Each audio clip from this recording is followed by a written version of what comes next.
Bonjour à tous et bienvenue sur notre plateau. Je suis ravie que vous ayez cliqué sur cette vidéo. Ravie parce que ce qui va se passer ici, c'est une discussion, un entretien, un moment. On va avoir le privilège de discuter avec quelqu'un d'important, un éveilleur de conscience. Peut-être que vous me voyez venir et que vous le connaissez déjà. Il est artiste, directeur de l'École supérieure du spectacle, directeur et créateur.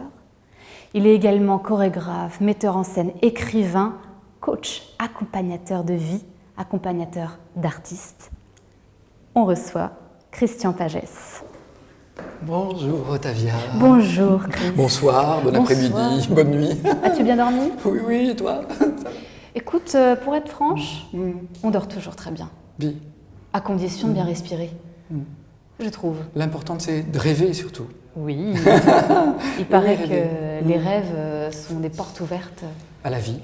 à la vie. Mais oui. Et pourtant, ça se fait quand on n'est pas vraiment vivant, puisqu'on n'est Bon, pas vraiment conscient. Tu sais, si tu rêves pas, tu peux pas vivre, tu ne peux pas survivre. C'est indispensable le rêve, tu sais ça. C'est Oscar Wilde, je crois, mais j'ai peur de me tromper. Oscar Wilde qui disait qu'il fallait avoir des rêves suffisamment grands pour ne pas les perdre de vue quand on les poursuit. Ça te parle, ce genre de citation? C'est toute ma vie ça. C'est toute ta vie, Oui, oui. des grands rêves? Oui, des grands rêves que j'ai poursuivis et la vie m'a apporté tellement de choses en réalisant mes rêves, vraiment. C'est ce qui me permet d'être là avec toi aujourd'hui et de dire à tout un chacun, mais rêvez et réalisez. Passez à l'action et croyez en vous-même et foncez et ouvrez les portes. Et c'est possible vraiment pour tout le monde de Pour tout le réaliser monde. ses rêves? Bien sûr, d'abord d'ouvrir des portes en soi, déjà.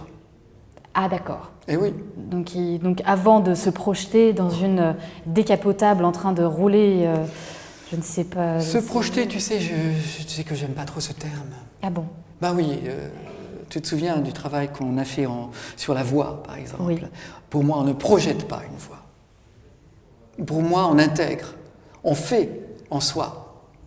Tu fais en toi ta vie, ton être, tu le fabriques à l'intérieur de toi, au centre, au fond, sur ton axe, bien droit. Et ça, c'est une base pour tout. Toute la réalisation des rêves, les rêves qui te viennent de racines, d'ailleurs, d'avant. De la même façon qu'un danseur ne va pas tirer sur ses lacets pour sauter, mais il va plutôt descendre dans le sol s'il veut sauter haut. Eh bien, rentrer en soi, aller en arrière, aller au fond pour pouvoir monter très haut. Mais est-ce qu'on en a tous l'opportunité, je dirais de manière plus matérielle dans la vie C'est quand même... Ben oui, moi je vais te proposer, si tu veux, d'en parler à mon assistant. Ton assistant? Oui, il est là, je l'ai fait venir. Tu veux qu'on aille le rencontrer? Oui. Allez, viens, regarde. Je te le présente. Qu'est-ce qu'il fait, mon assistant?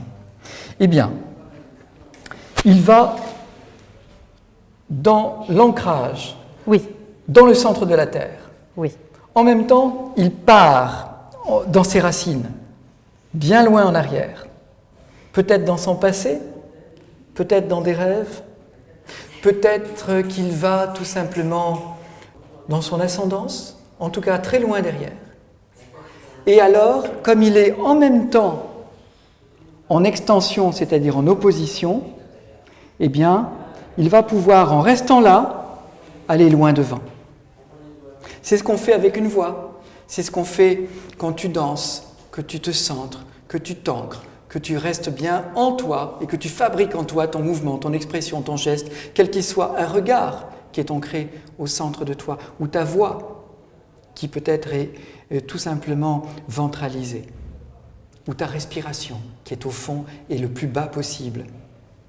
Eh bien voilà ce qu'il fait lui, il tire, mais pour tirer, il va en bas et en arrière, ça lui permet de faire partir son expression, ce qui sort de lui, la flèche, qui n'est pas lui, qui est le geste, qui est l'objet du geste. Ça peut être le mot, ça peut être le regard, ça peut être le son, c'est une flèche, là.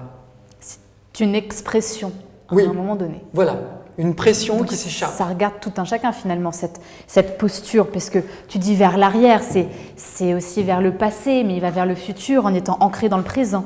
Il y a besoin d'un ancrage dans le présent pour Il est pouvoir... complètement là. Et il y a quand même un lien vers le passé aussi. Tout se passe maintenant, mais en tenant compte de la racine, parce que sans racine, rien. La fleur au soleil, si elle n'a pas sa racine, c'est pas la peine, quoi. Tu vois ce que je veux dire? Oui. Donc, c'est dans l'instant qu'elle s'ouvre au soleil et qu'elle resplendit. Mais elle va chercher la force dans l'ancrage et dans la lumière. Je vous invite à méditer là-dessus. Oui, bonne idée. Allez. Merci Chris. Je t'en prie, Otavia.